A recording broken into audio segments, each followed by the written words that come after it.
सध्या ओबीसी नेते छगन भुजबळ हे चर्चेचा विषय ठरतोय।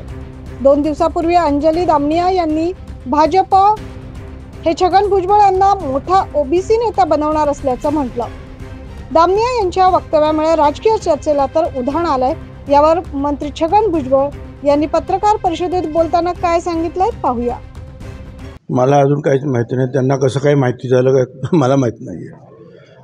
आणि मला काही कुठल्याही पदाची काय मोठी हौस नाही आहे।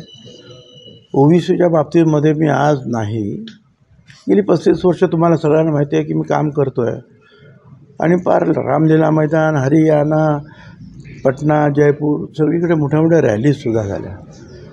त्यामुळे आता नवीन काहीतरी बनावं अशी काही मला ही अपेक्षा नाही आहे। आणि त्यांनाही काय माहिती कुठून मिळाली आणि काय त्या म्हणाल्या मला काय कल्पना आणि का म्हणाल्या त्या, पण ठीक आहे। आता त्या म्हणाल्या तर असे असलं काहीही प्रपोजल माझ्याकडे नाही।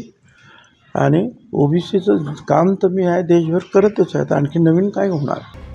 छगन भुजबळ ओबीसी आरक्षणावरून नाराज असल्याच्या चर्चा केल्या जात आहेत। मात्र अंजली दामनिया यांचा हा दावा छगन भुजबळ यांनी फेटाळलाय।